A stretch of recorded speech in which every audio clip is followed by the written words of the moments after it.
Today's Saturday, September 10th, 2022, and my dog is dead. Derapy, Season 3 of Derapy, Season 3 of Derapy, Season 3 of Derapy, Season 3 of Derapy, Season 3 of Derapy, it's Season 3. I don't know if this is a weird thing or not to do, but it feels like this is something that should be documented somewhere. One day, Spice and I, lovely fiance, soon to be wife, we're going to have kids, and those kids are also going to have pets. And one day, one of those pets is going to die, and they'll have to deal with what I'm dealing with right now. Jake is the dog's name. Sweet dog. Never hurt anybody. We got him when I was 11 years old. I'm 26 now, so, I've known him 3 times as long as I've known my fiance. I've known him 3 times as long as anybody that I met while I was in college. I've known him over half my life, and it's kind of weird to imagine what life is going to be like without him. I've gone months and months and months, and maybe even a year before without seeing him, but you know how dogs are. When you go to see them, they don't forget you. And this last time that I went home last week was the first time where it felt like maybe he wasn't fully aware that it was me. And that was kind of surprising, because I just saw him a few months ago and he was still running. Like, you could still basically see a smile on his face. And when I saw him last week, he didn't seem happy. His tail wagged a bit, but there was no jumping. There was no licking. It was just, he just looked old. He'd lost a lot of weight. He hadn't really been eating. And, I guess that happens to everybody when they get old. He's 15, so, in our years, that's like over 100. So it would be selfish, I think, to, try and keep him alive. And like all my immediate family kind of decided collectively that it was a good time to go ahead and let him go. Ideally, he would go to heaven, as all dogs do. But it's been hard for me to talk about without getting emotional, because as I mentioned earlier, it's like, if I go home to Chattanooga, what do I think of? I want to see Matt. I want to see Jordan. I want to see Fred. I want to see Kinsey. I want to see mom, dad, brother. But when you go home, you never know what it's going to be like until you see them. Like, I mean, for all the people that I just mentioned, it's always all love. Sometimes I see them all, sometimes I don't. But you're always wondering, what's the plan? What are we going to do this time? What's their mood going to be like? What's happening in their life? But with Jake, it was never like that.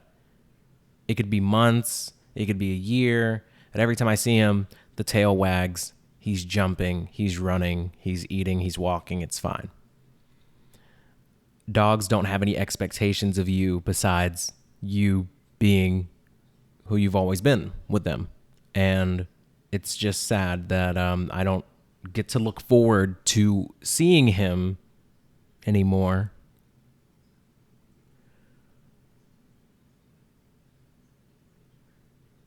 Like I mentioned, my memory is like good short term. Like, I remember a lot of things that happened in college. I remember a lot of things that happened in high school and middle school. And I mean, before middle school, it gets a little, fuzzy, to be honest, as a kid, from 1 to 10, you don't have like a bunch of like super strong memories. But I would say that like the most significant things that happened in my life all begin, once I started to mature or go through puberty or something like that. And that was around the same time that we got Jake the dog. He would appear in pictures with us. Every time we were going on a trip, we have to, not only take care of ourselves, the people that are going on the trip, the immediate family, but we always think, what do we do with Jake? He's a part of the family. He's a part of every decision.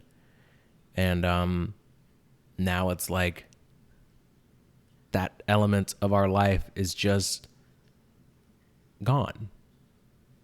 He's gone. And it doesn't feel real to say, but yeah, he was sick. He essentially had like mouth cancer. Damn. So, I mean, I'm sure it was possible maybe to save him, to prolong his life a little longer, keep him alive, but his quality of life wouldn't have been like exceptional.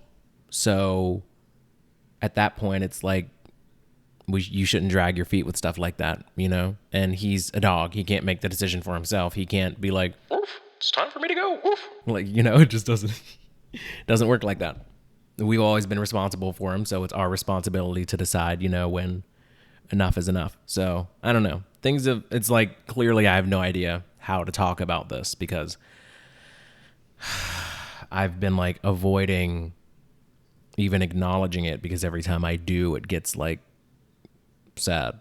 Cried about it a couple days ago, allowed myself to do that. And I think I was holding off on it because it was like, I know it's going to be very sad whenever he actually dies. So I don't want to like mourn twice. But if it happens, it happens. And I guess that's one thing I would take from this experience, like this process, is that you have to let it out at some point. There's not going to be like any perfect time to be like, today's a good day to mourn the death of my dog. Whenever it comes, you just got to kind of let it go. Cause there was a point where I knew the time was coming and I was just pushing it down. And then when I actually finally let it out, had a good little cry.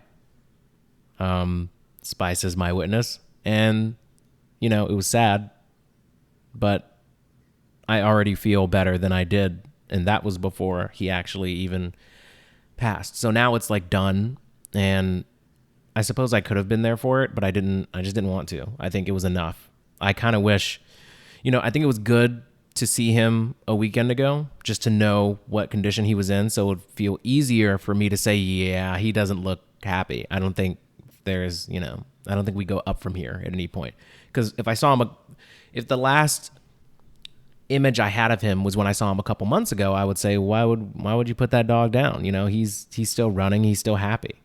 But when I saw him this past weekend, it was like I was hugging him and he felt like empty. So that was pretty, like feeling his body, like you could feel like his ribs, like his bones, like he was borderline anorexic. So I was like, this doesn't feel like a healthy dog. It feels like a dog that's on the street. And if you can't tell, by looking at him, by holding him, that he is in like a happy and healthy home, then like what good is it anymore, So yeah, that's kind of over with. And yeah, he's gone. I loved him. I love him. What he brought to our family, but just like everybody else, just like everything else, it was his time. And when it's your time, you got to go. So, I wanted to do this, to record it, not only, for my future self and for my future kids, so they know that it's something that happens and it's something that you can get through, but also just to, also for myself to be able to sit down and talk about it for 10 minutes or so, 10, 15 minutes, and just, kind of come to terms with it, be able to say it out loud and allow it to like live and breathe and be able to listen back to it and know that I got it out. My dad texted me asking if like I wanted a paw print of his to like save. And I was like, yeah, please. Thank you. Because I don't want to forget him.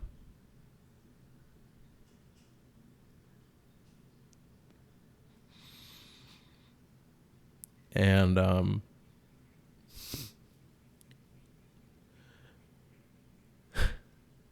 it's like weird because it's a dog, right? No. But This is gonna sound so corny, but like he was such a good dog. He was a great dog. Like he never, always happy. Never was in like a bad mood. If he was in a bad mood, I never knew. He's not like a girlfriend or a sibling or even your parents or whatever. Like dogs are different. They're always happy to see you. And now just knowing that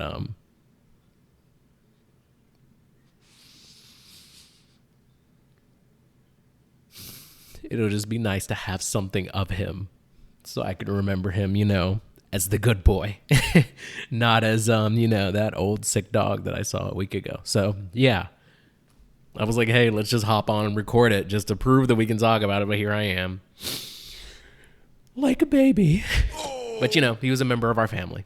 And, just like other members of our family and now and in the past and in the future, they come and they go and, you remember the good times. And yeah, so this one is for you, Jake Buxton. If you have a pet of your own, cherish that time. Because one day it'll be the last day. I always go back to this thing where it's like one day you're going to pick up your child and sit them on your lap and then you're going to put them down. But in that moment, you didn't know it was the last time you were ever going to do that. And, so that's why it's kind of important to just cherish those things, those moments. Like there was probably a time where I was like drinking a beer with my fraternity brothers, not knowing it would be the last beer I ever drink with them.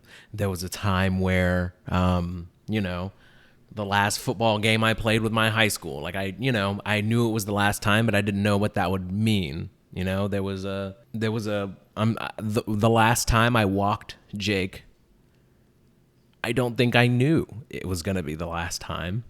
Warning, it's about to get very sad. And I just can't help but think, like, what if he wanted to stay out, like, 5-10 minutes longer? And I was like, no, it's time to go home. What if there was like a time last week or when I saw him a couple months ago where we had some like treats up in the cabinet and I could have given them to him, but I didn't know that it would have been my last opportunity to do that. So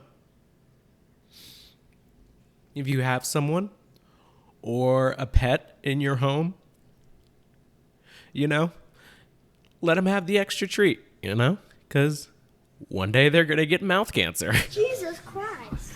They're not going to be able to walk or jump or lick you the same way. And then you're going to be like, man, I could have just let them have it, We could have walked a little longer. We could have played a little more. And now it's over.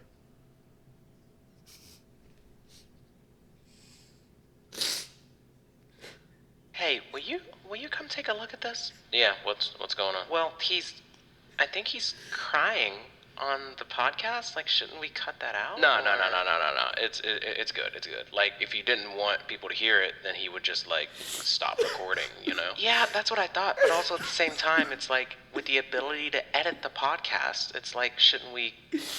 Would you want people to hear you like this, or? Well, no, but like I also don't have a podcast, so you got to be kind of like, in a certain state of mind to even think that people want to hear it in the first place. Yeah, you know what I mean? Yeah. Well, I guess like we could find like a happy medium where like we don't cut out the part where he's crying. Right. But like we have our conversation, so it kind of like lightens the mood a bit. Oh like, yeah, that perfect. Sense? For sure. It's a great idea. Life is precious. Life is precious. If you love someone or you love something, show them. Because when it's over, it's over. So, everybody always says, oh, my best dog. Oh, my dog was the best dog. You think you love your dog. No, I have the best dog ever. So cliche. My dog never had a bad day.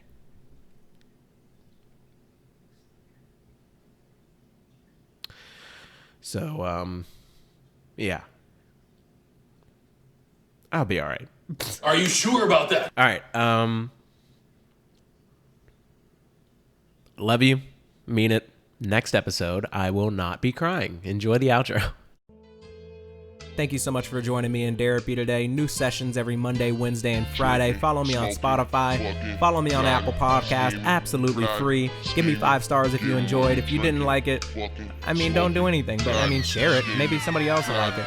You better go crazy. I'm Lil Dicky if he took rap serious. Black, what I am. Never been to Hogwarts, but I'm curious.